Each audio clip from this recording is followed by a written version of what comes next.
Hello students, today we discuss about factors affecting development of children in gender, school and society.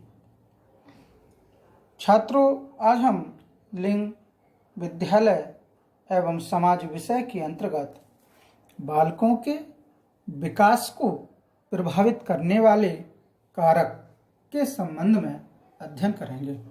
Okay students, सबसे पहले हम देखते हैं क्या हमारा वंशानुक्रम, जिसे जेनेटिक, हेरिडिटी या इनहेरिटेंस भी कहते हैं। बालक का विकास जेनेटिक में उपलब्ध क्वालिटी एंड एबिलिटी किस पर, जो क्वालिटी एंड एबिलिटी हैं, क्वालिटी एंड एबिलिटी पर निर्भर या डिपेंड रहता है। कंसेप्शन करने के साथ ही बालक में पैतृक कोषों का आरंभ हो जाता है। यहाँ से बालक की इंटेलिजेंस एंड डेवलपमेंट की सीमाएं सुनिश्चित हो जाती हैं।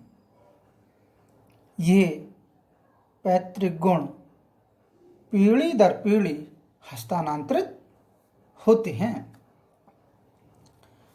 बालक के कद या बालक की हाइट, कैरेक्टर, इंटेलिजेंस, शेप या फिगर आदि को भी जेनेटिक संबंधी विशेषताएं प्रभावित करती हैं।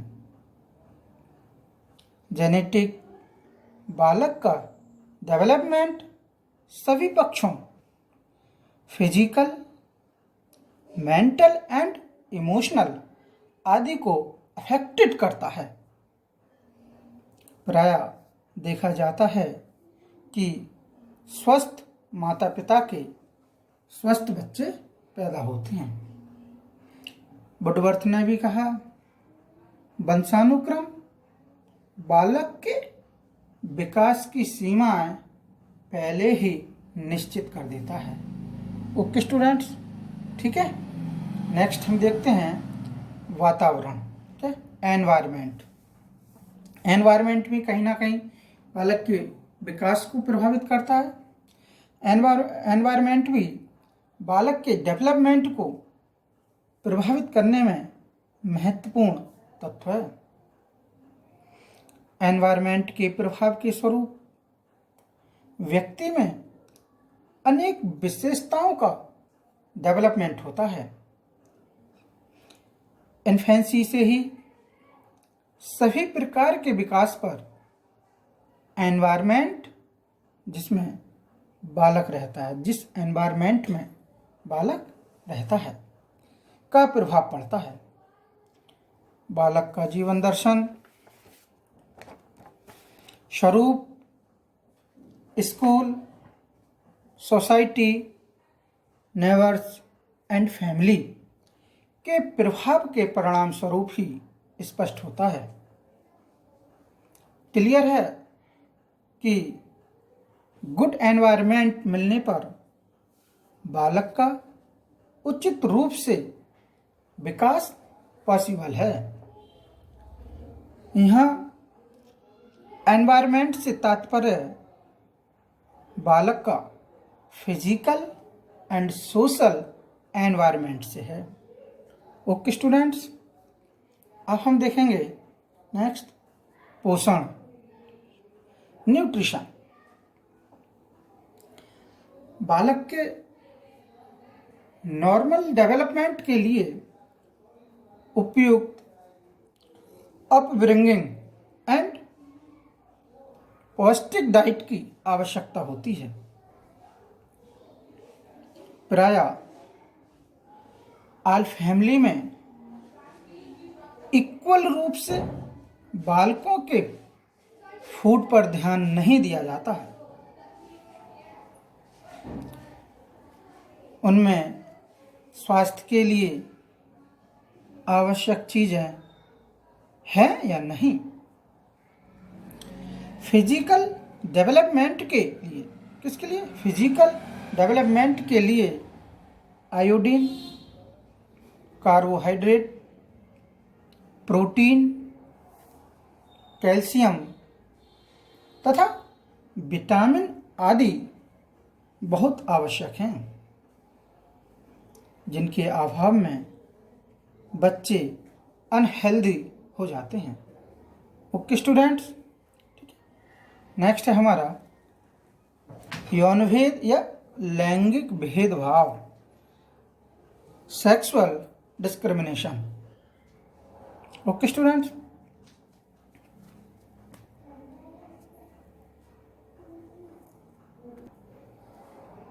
ओके स्टूडेंट्स, तो ये सेक्सुअल डिस्क्रिमिनेशन के कारण बॉयज़ एंड गर्ल्स का physical and mental development equal रूप से नहीं होता है।